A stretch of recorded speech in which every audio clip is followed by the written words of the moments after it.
నమస్కారం ఘంటారావానికి స్వాగతం. ముందుగా ప్రధాన అంశాలు. నేడు మహబూబ్ నగర్ లో రైతు పండుగ సభకి సీఎం హాజరు. మరో 3 లక్షల మంది కర్షకులకు రుణమాఫీ ప్రకటించే అవకాశం. ఏడాదిలో విద్యుత్ రంగంలో అనేక విజయాలు సాధించాం.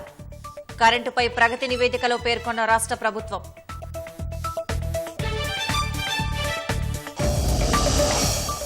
ఎన్డీఏసీ సిఫారసులపై ఇవాళ ముఖ్యమంత్రి రేవంత్ సమీక్ష. కృష్ణా జలాలపై వాదనలు, సుప్రీంకోర్టులో కేసులపై ఆరా.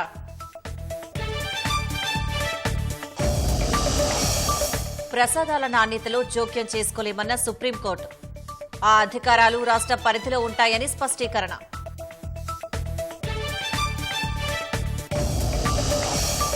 మహారాష్ట్ర సీఎం అభ్యర్థిపై 2-3 రోజుల్లో స్పష్టత. ముఖ్యమంత్రి రేసులో తెరపైకి కేంద్ర మంత్రి మురళీధర్ పేరు.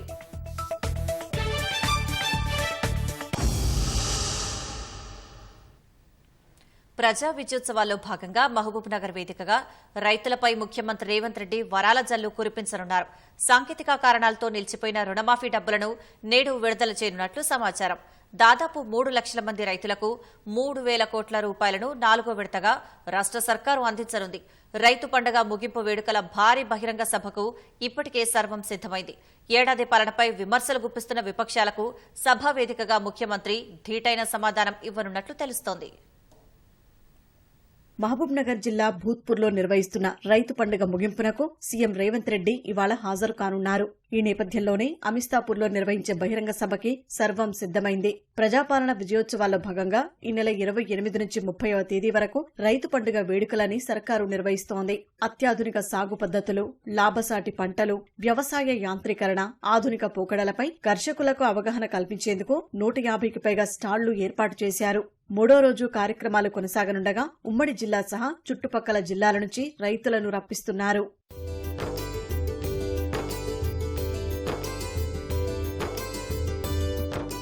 హైదరాబాద్ నుంచి హెలికాప్టర్లో అమిస్తాపూర్ చేరుకోనున్న రేవంత్ రెడ్డి తొలుత రైతు పండుగ ప్రదర్శనను తిలకిస్తారు. అనంతరం అక్కడే ఏర్పాటు చేసిన బహిరంగ సభలో పాల్గొంటారు.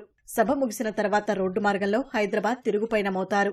అధికారంలోకి వచ్చి ఏడాది పూర్తవుతున్న సందర్భంగా కాంగ్రెస్ పాలనపై విమర్శలు గుప్పిస్తున్న విపక్షాలకు కనువిప్పు కలిగేలా ఆ సభ ఉండబోతోందని ఇప్పటికే వ్యవసాయ శాఖ మంత్రి తుమ్మల నాగేశ్వరరావు వెల్లడించారు. 10 ఏళ్లలో భారాస ఏం చేసింది, 10 నెలల్లో కాంగ్రెస్ సర్కారు ఏం చేసిందో లెక్కలతో చెబుతామన్నారు. రుణమాఫీ, రైతు భరోసాకి సంబంధించి రైతులకు సీఎం తీపి కబురు అందిస్తారని, విధానపరమైన నిర్ణయాలను సభావేదికగా ప్రకటిస్తారని మంత్రులు చెబుతూ వచ్చారు. సాంకేతిక కారణాలతో నిలిచిపోయిన దాదాపు 3 లక్షల మంది రైతులకు 3,000 కోట్ల రూపాయలను రాష్ట్ర ప్రభుత్వం ఈ విడతలో అందించనుంది.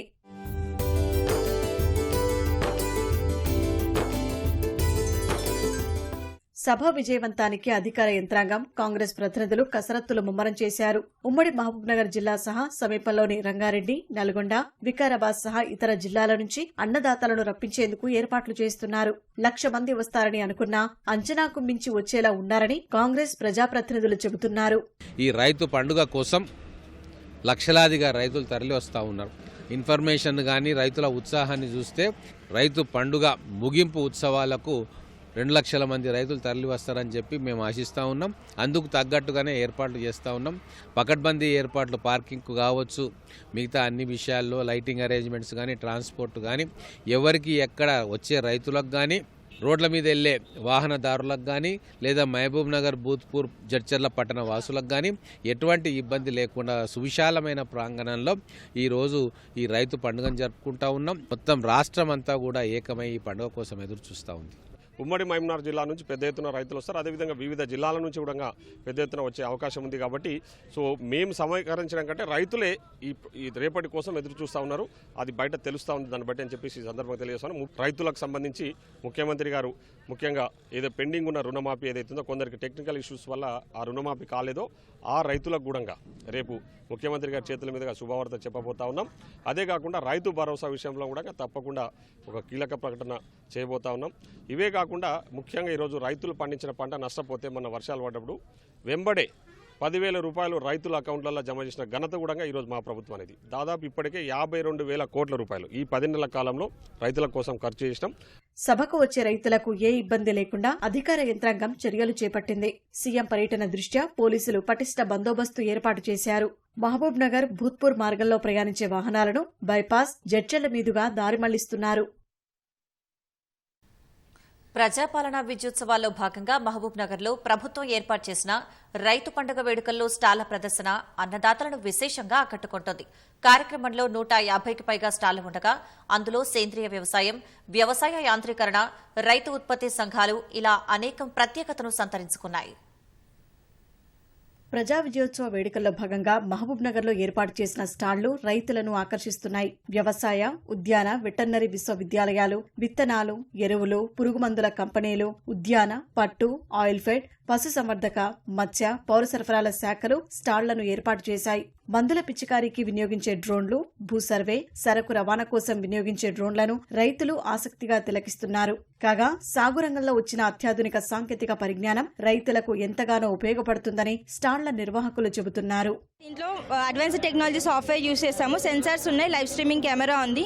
సెన్సార్స్ ద్వారా ఏంటంటే చెట్లు కానీ కరెంటు పోల్స్ అలా అడ్డున్నప్పుడు డ్రోన్ వెళ్ళి గుద్దుకోకుండా దాని దారిని మార్చుకొని స్ప్రే చేస్తే వెళ్ళడం కానీ అవన్నీ జరుగుతుంది. దానివల్ల ఏంటంటే డ్రోన్ డ్యామేజ్ తగ్గుతుంది. దీంతో 4 నుంచి 5 ఎకరాల వరకు స్ప్రే చేసుకోవచ్చు.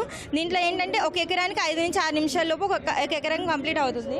దీంట్లో 12 లీటర్ల ట్యాంక్ కెపాసిటీ ఉంటుందండి. 10 లీటర్ల పేలోడ్ వేసుకొని యూస్ చేయాలి. ఈ డ్రోన్ తోటి 500 రూపాయల లోపు ఒక ఎకరా కంప్లీట్ అవుతుందండి. ఇది మ్యాక్స్ 4 స్క్వేర్ కిలోమీటర్స్ వరకు వెళ్తుంది. అంటే మీకు దాదాపు 1000 ఎకర్స్ వరకు కవర్ చేస్తుంది. దీని నుంచి మేము మాకు జిఎస్ టీమ్ అనేది ఉంది. దాని నుంచి మేము రిపోర్ట్ జనరేట్ చేసి మీకు అవుట్పుట్ అనేది ప్రొవైడ్ చేస్తాము. ఇది బ్యాటరీతోనే వర్క్ అవుతుంది. దేర్ బై మనం రిమోట్ నుంచి సెన్సింగ్ ఇస్తే మనకి ఈ డ్రోన్ అనేది ఎఫిషియెంట్ గా వర్క్ అవుతుంది అనమాట. రైతు తన పొలాన్ని జియో ట్యాగ్ చేసుకున్న తర్వాత తన పొలాన్ని తన మొబైల్లోనే ఎక్కడి నుంచైనా సరే తన పొలాన్ని చూసుకోవచ్చు. అన్ని ఎకరాలకి అన్ని పొలాలకి వెళ్ళి చూసుకోవడానికి చాలా కష్టంగా ఉంటుంది. ఈ కృషివాస్ యాప్ ద్వారా మన ఇంట్లోనే ఎక్కడైనా ఉండి తన పొలంలో ఏం జరుగుతుంది, ఎక్కడెక్కడ ఏం తెగులు వస్తుంది, ఏమేం సమస్యలు వస్తున్నాయో మా కృషివాస్ యాప్ చూపిస్తుంది. పంటల పర్యవేక్షణకు వినియోగించే మొబైల్ అప్లికేషన్లు, ఎలక్ట్రిక్ రోబో ట్రాక్టర్లు ఆకట్టుకుంటున్నాయి. పాడి రంగంలో రైతులకు లాభాలిచ్చే పశుజాతులు, ఆవులు, గేదెలు అక్కడ కొలువు తీరాయి. తేనెటీగల పెంపకం, పట్టుపురుగుల పెంపకం, లాభసాటి ఉద్యాన పంటలు, నానో ఎరువులను అక్కడ ప్రదర్శిస్తున్నారు. తక్కువ సమయంలో ఎక్కువ పనిచేసేలా ఈ సాంకేతికతతో తయారు చేసిన పరికరాలు ఉపయోగపడతాయని స్టాళ్ల నిర్వాహకులు అంటున్నారు.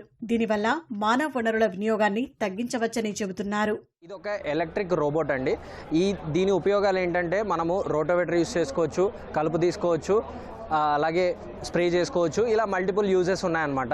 పంట వేసినప్పటి నుంచి పంట కోత కోసేంత వరకు మధ్యకాలంలో జరిగే ముఖ్యమైన 2 కార్యక్రమాలు ఏంటంటే కలుపు తీయడం మరియు స్ప్రే చేయడం.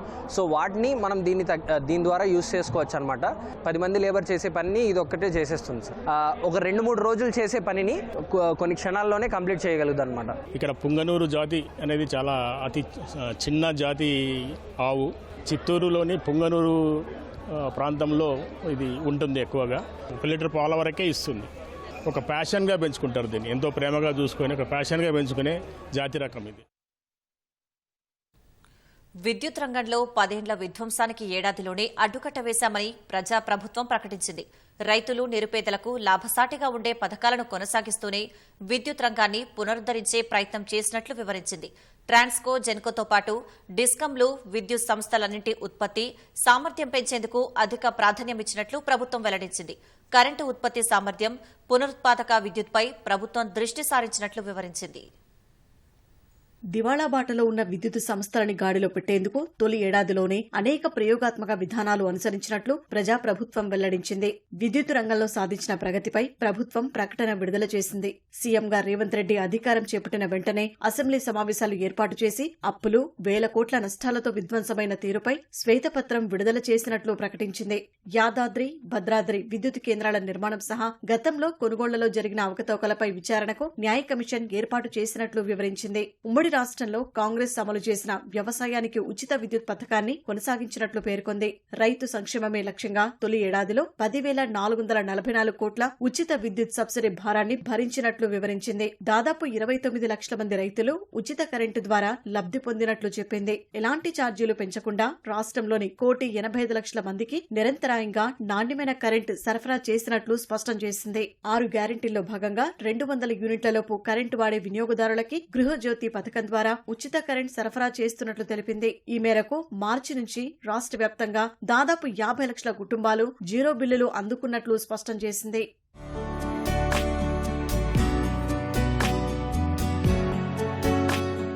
ప్రభుత్వ పాఠశాలలు, కళాశాలలు, విద్యా సంస్థలన్నింటికీ ఉచితంగా కరెంటు అందించే మరో కీలక నిర్ణయం తీసుకున్నట్లు ప్రభుత్వం తెలిపింది. తద్వారా రాష్ట్రంలోని 39,067 విద్యా సంస్థలకు మేలు కలుగుతోందన్న సర్కార్ అందుకోసం 101.57 కోట్ల సబ్సిడీ విడుదల చేసినట్లు పేర్కొంది.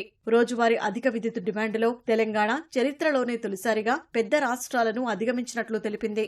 గతేడాది 2023 ఆగస్టులో గరిష్ట విద్యుత్ డిమాండ్లో 8వ ర్యాంకులో ఉన్న రాష్ట్రం ఈ ఏడాది 5వ ర్యాంకు చేరిందని పేర్కొంది. తెలంగాణ ఏర్పడినప్పటి నుంచి ఇప్పటి వరకు రాష్ట్రంలో 15,623 మెగావాట్ల ఆల్ టైమ్ హైపీక్ డిమాండ్ సమర్థంగా సరఫరా చేసి కొత్త రికార్డు నెలకొల్పినట్లు చెప్పింది. యాదాద్రి థర్మల్ విద్యుదుత్పత్తి కేంద్రంలోని మొదటి దశలోని 2 యూనిట్ల నిర్మాణ పనులు పూర్తి చేసి గ్రిడ్ కు అనుసంధానం చేసినట్లు చెప్పింది. ప్రజా విజయోత్సవాల్లో భాగంగా 1 యూనిట్లో 800 మెగావాట్ల వాణిజ్య ఉత్పత్తిని ప్రారంభించనున్నట్లు ప్రభుత్వం ప్రకటించింది.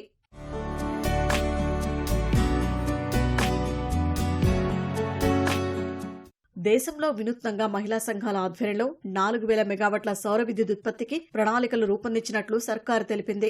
ఒక్కో సంఘం ఆధ్వర్యంలో 4 ఎకరాల విస్తీర్ణంలో 1 మెగావాట్ ఉత్పత్తి అయ్యేలా సోలార్ ప్లాంట్లు ఏర్పాటు చేయనున్నట్లు పేర్కొంది. పైలట్ ప్రాజెక్టుగా ఎంపిక చేసిన 5 గ్రామాల్లో 100% సౌర విద్యుత్ వినియోగించే మోడల్ ప్రాజెక్టు చేపట్టినట్లు స్పష్టం చేసింది. ఎక్కడైనా సాంకేతిక సమస్యలు తలెత్తినా వెంటనే పునరుద్దరించేందుకు ఎమర్జెన్సీ రెస్పాన్స్ టీమ్ వెహికల్స్ ను అందుబాటులోకి తెచ్చినట్లు పేర్కొంది.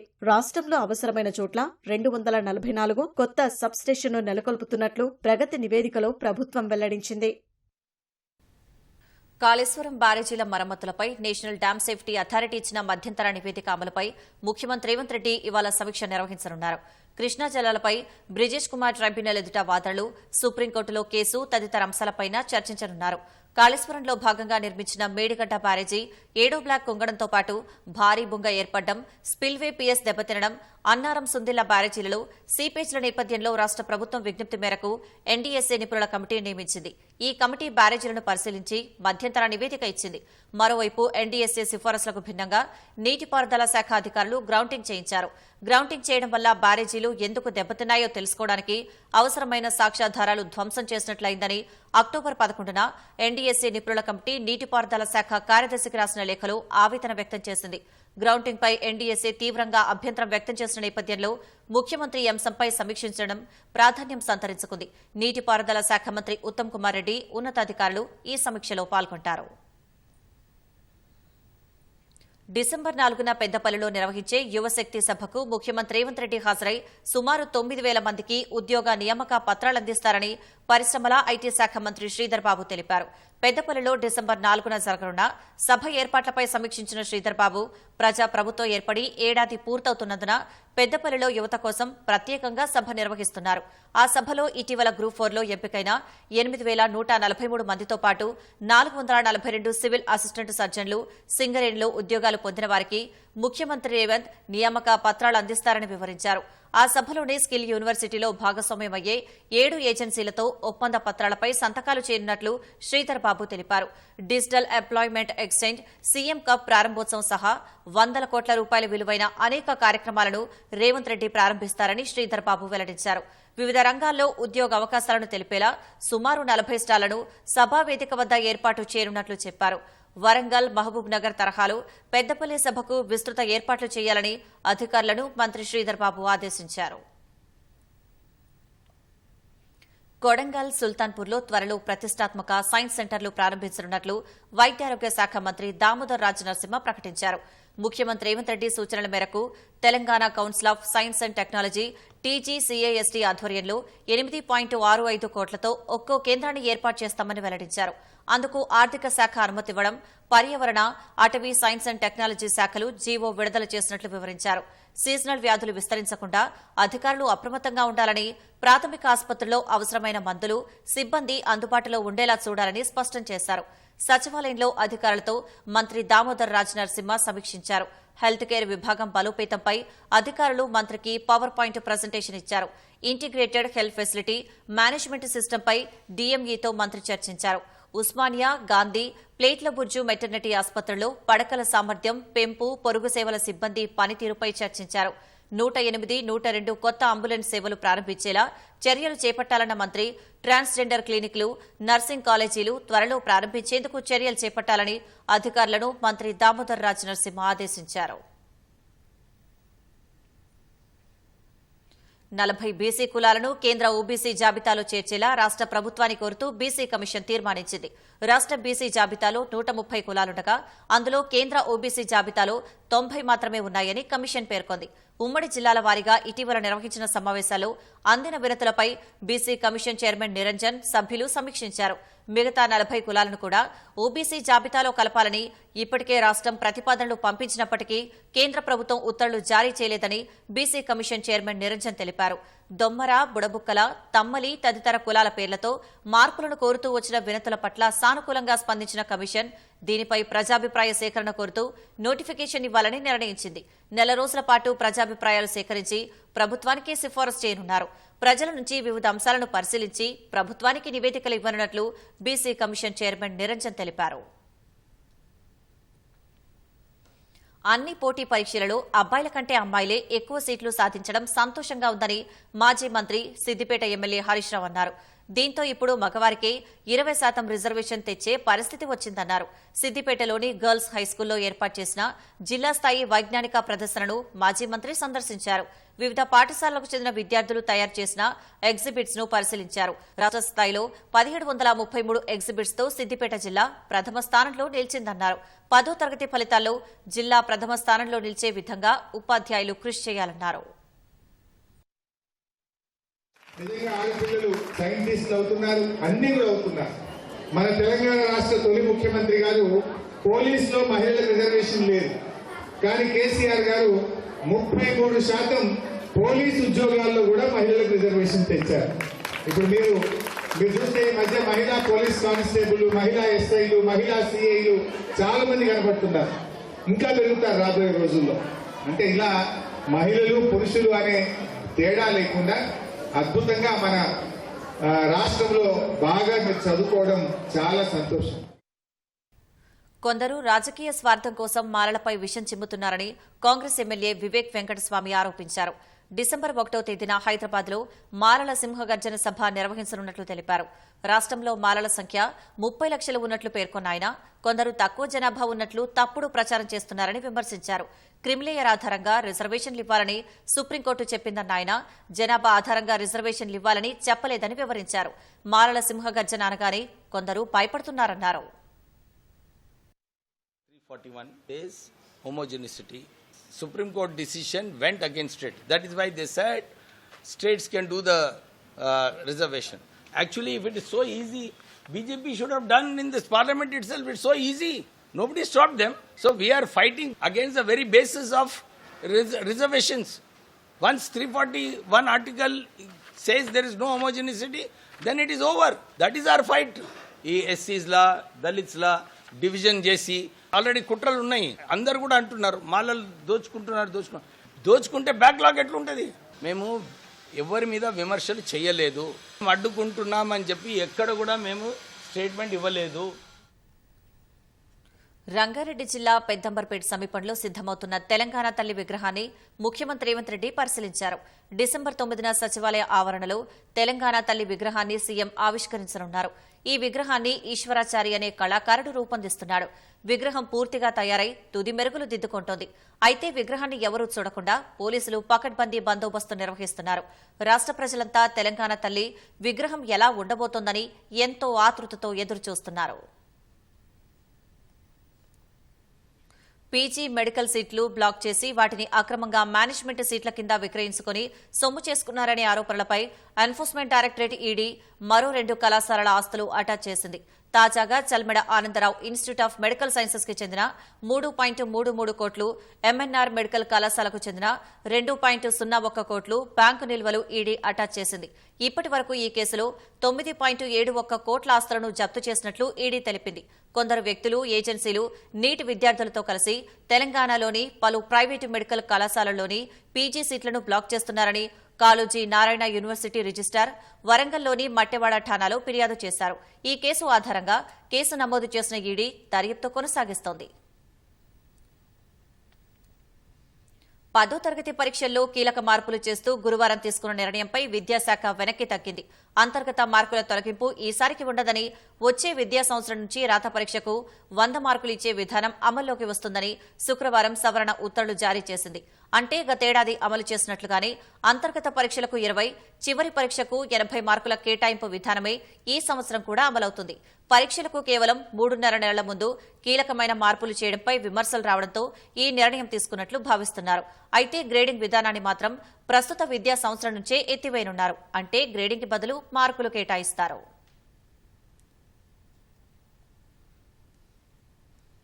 భాగ్యనగర వాసులకు కశ్మీర్ అందాలను పరిచయం చేస్తూ సాగర తీరంలో ఏర్పాటు చేసిన వింటర్ ఉత్సవ్ మేళా విశేషంగా ఆకట్టుకుంటోంది. కశ్మీర్ మంచుకొండల్లోని అద్భుత సన్నివేశాలు కళ్లకు కట్టేలా సెట్టింగులు ఏర్పాటు చేశారు.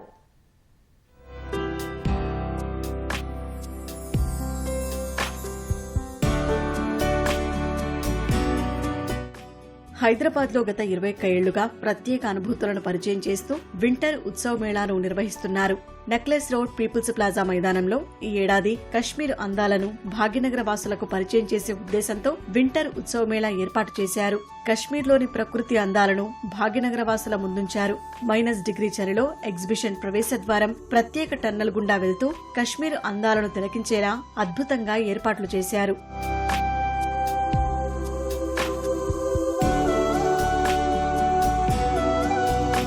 సాగర తీరంలో చలికాలంలో నగరవాసులను అలరించేందుకు ఏర్పాటు చేసిన ఆ మేళాకు సందర్శకులు పెద్ద ఎత్తున తరలివస్తున్నారు. కాశ్మీర్ సెట్టింగులతో కశ్మీర్ అందాలు కళ్లకు కట్టినట్లు ఏర్పాటు చేశారంటూ పర్యాటకులు సంతోషం వ్యక్తం చేస్తున్నారు.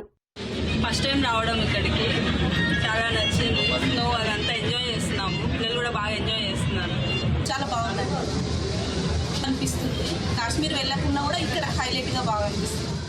ఆ మేళాలో వివిధ రాష్ట్రాల నుంచి వచ్చిన వ్యాపారులు 200కు పైగా స్టాల్స్ ఏర్పాటు చేశారు. కాస్మోటిక్స్, తినుబండారాలు, గృహోపకరణ వస్తువులు, వివిధ రకాల దుస్తులు, ముఖ్యంగా చలికాలంలో ధరించే స్వెటర్స్, గ్లౌజ్ వంటివి ఏర్పాటు చేశారు. పిల్లలు, పెద్దలు ఆహ్లాదంగా గడిపేందుకు అమ్యూజ్మెంట్ రైడ్స్ ఏర్పాటు చేశారు. ప్రతిరోజు సాయంత్రం 4 గంటల నుంచి రాత్రి 11 గంటల వరకు సందర్శకుల కోసం అందుబాటులో ఉంటుందని నిర్వాహకులు తెలిపారు. హైదరాబాద్ ప్రజల గురించి ప్రత్యేకంగా ఇక్కడ ఆకర్షణీయమైన మినీ కశ్మీర్ ఏర్పాటు చేయడం జరిగినది. ఇక్కడ ప్రేక్షకులకు మినీ కశ్మీర్ ఏర్పాటు చేయడం జరిగినది. ప్రత్యేకంగా ఇక్కడ స్టాల్స్ మరియు అమ్యూజ్మెంట్ కూడా ఏర్పాటు చేయడం జరిగింది. ప్రతిరోజు సాయంత్రం 5 గంటల నుంచి 10 గంటల వరకు ఈ ఎగ్జిబిషన్ డిసెంబర్ 31 తారీఖు వరకు ఉంటుంది. సాగర తీరంలో కశ్మీర్ అందాలను తిలకిస్తూ నగరవాసులు మురిసిపోతున్నారు. కశ్మీర్ వెళ్లిన అనుభూతి పొందుతూ ఎంతో ఆనందంగా నృత్యాలు చేస్తూ ఉల్లాసంగా గడుపుతున్నారు.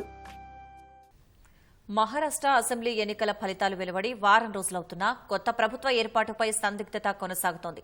4/3 మెజార్టీతో ఘన విజయం సాధించిన మహాయుతి తరపున ముఖ్యమంత్రి ఎవరనేది స్పష్టం కాలేదు. మహారాష్ట్ర సీఎం రేసులో బీజేపీ నేత దేవేంద్ర ఫడ్నవీస్ కాకుండా కొత్త పేరు తెరపైకి వచ్చింది. సీఎం పదవికి కొత్తగా బీజేపీ నేత కేంద్ర సహాయ మంత్రి మురళీధర్ మోహుల్ పేరు వినిపిస్తోంది. బీజేపీ పూణే ఎంపీ అయిన మురళీధర్ ప్రస్తుతం కేంద్ర పౌర విమానయాన శాఖ సహాయ మంత్రిగా ఉన్నారు. గతంలో పూణే మేయర్గా మురళీధర్ పనిచేశారు. రాజకీయ వర్గాల్లో పెద్దగా ప్రచారంలో లేని మురళీధర్ను బీజేపీ అగ్రనాయకత్వం మహారాష్ట్ర సీఎం పదవికి సూచిస్తున్నట్లు తెలుస్తోంది. అటు ఫడ్నవీస్ కు బీజేపీ జాతీయ అధ్యక్ష బాధ్యతలు అప్పగించే అవకాశమున్నట్లు జాతీయ మీడియా కథనాలు చెబుతున్నాయి. వీటిపై మరో 2-3 రోజుల్లో స్పష్టత రానుంది. కొత్త ప్రభుత్వం డిసెంబర్ 2 లేదా ఆ తర్వాత ఏర్పాటయ్యే అవకాశం ఉంది. మహారాష్ట్ర, జార్ఖండ్, హర్యానా శాసనసభల ఫలితాల నుంచి పాఠాలు నేర్చుకుని కఠిన నిర్ణయాలు తీసుకుంటామని కాంగ్రెస్ అధ్యక్షుడు మల్లికార్జున ఖర్గే చెప్పారు. 3 రాష్ట్రాల్లో ఓటమికి బాధ్యులపై చర్యలు సహా అందుకు దారితీసిన పరిస్థితులను విశ్లేషించి ముందుకెళ్తామని వివరించారు. 3 రాష్ట్రాల్లో ఓటమి, వచ్చే ఏడాది జరిగే ఢిల్లీ, బీహార్ అసెంబ్లీ ఎన్నికల సన్నాహాలపై కాంగ్రెస్ అత్యున్నత నిర్ణాయక మండలి CCC ఇవాళ సమావేశమై చర్చించనుంది. ఖర్గే అధ్యక్షతన జరిగిన భేటీలో రాహుల్ గాంధీ, పార్టీ ప్రధాన కార్యదర్శులు ప్రియాంక గాంధీ, కేసీ వేణుగోపాల్, జైరాం రమేష్ తదితరులు పాల్గొన్నారు. కొన్నేళ్ల నుంచి ఈవీఎంల పనితీరుపై అనుమానాలు వ్యక్తమవుతున్నాయని, ఈ పరిస్థితిలో పారదర్శకంగా ఎన్నికల నిర్వహణపై కేంద్ర ఎన్నికల సంఘం విశ్వాసం కల్పించాల్సిన అవసరం ఉందని ఖర్గే చెప్పారు. ఇదే సమయంలో పార్టీలోని అంతర్గత విభేదాలు, నేతలు పరస్పర విమర్శలు కూడా ఓటమికి దారితీశాయన్న ఆయన ఇకపై ఇలాంటి చర్యలను సహించే ప్రసక్తే లేదని స్పష్టం చేశారు. అందరూ కలిసికట్టుగా పోరాడుకుంటే భవిష్యత్తుపై ప్రజలకు విశ్వాసాన్ని ఎలా కలిగించమని ఖర్గే ప్రశ్నించారు. అందుకే పార్టీలో ప్రతి ఒక్కరూ క్రమశిక్షణతో మెలగాలని, పార్టీ గెలుపు కోసం పనిచేయాలన్నారు. ఇటీవలే 4 రాష్ట్రాలకు ఎన్నికలు జరిగితే 2 ఇండియా కూటమి ప్రభుత్వాలు ఏర్పాటైనప్పటికీ కాంగ్రెస్ పనితీరు మరీ దిగదొడుపుగా ఉందని ఖర్గే ఆందోళన వ్యక్తం చేశారు. ఈ పరిస్థితిలో సంస్థాగత బలహీనతలను అధిగమించి రెట్టించిన ఉత్సాహంతో పోరాడాలని ఖర్గే పార్టీ నేతలకు సూచించారు. ఆలయాల్లో అందించే ప్రసాదాలు, ఆహారంలో నాణ్యతపై నిబంధనలు విధించాలని కోరుతూ దాఖలైన పిటిషన్ను విచారించేందుకు సుప్రీంకోర్టు నిరాకరించింది. ప్రసాదాల నాణ్యతలో తాము జోక్యం చేసుకోలేమని అత్యున్నత న్యాయస్థానం తెలిపింది. ఆ అధికారాలు రాష్ట్ర పరిధిలో ఉంటాయని justice BR Gavai, justice KV విశ్వనాథన్లతో కూడిన ధర్మాసనం స్పష్టం చేసింది. అందుకే పిటిషన్ను నిరాకరిస్తున్నట్లు వెల్లడించింది. పిటిషనర్ కోరుకున్నట్లయితే సంబంధిత అధికారికి దరఖాస్తు చేసుకోవచ్చని, అది చట్ట ప్రకారం చెల్లుతుందని చెప్పింది. ఇది ప్రచారం కోసం వేసిన వ్యాజ్యం కాదని, వివిధ ఆలయాల్లోని ప్రసాదం, అన్నదానం స్వీకరించాక ప్రజలు అనారోగ్యానికి గురవుతున్నారనే వార్తలను పిటిషనర్ తరపు న్యాయవాది సుప్రీంకోర్టుకు తెలిపారు. దీనిపై స్పందించిన ధర్మాసనం దీనిని ప్రసాదాలకే ఎందుకు పరిమితం చేస్తున్నారని ప్రశ్నించింది. హోటల్లోని ఆహారం, దుకాణాల నుంచి కొనుగోలు చేసే ఆహార పదార్థాలపైన ఫైల్ చేయాలి కదా అని ప్రశ్నించింది. అక్కడ కూడా ఆహారం కల్తీ కావచ్చని ధర్మాసనం వ్యాఖ్యానించింది. అయితే ఏదైనా ఆలయానికి సంబంధించి వ్యక్తిగత కేసులు ఉంటే సంబంధిత వ్యక్తి ఆయా రాష్ట్ర హైకోర్టును ఆశ్రయించవచ్చని ధర్మాసనం పేర్కొంది. తమిళనాడులోని రామేశ్వరంలో త్వరలో ప్రారంభానికి సిద్దమవుతోన్న తొలి vertical lift railway sea bridge దృశ్యాలను కేంద్ర రైల్వే శాఖ మంత్రి అశ్వని వైష్ణవ్ షేర్ చేశారు. ఆ దృశ్యాలు వావ్ అనిపిస్తున్నాయి. 105 ఏళ్ల నాటి వారధి స్థానంలో దీనిని నిర్మిస్తున్నారు.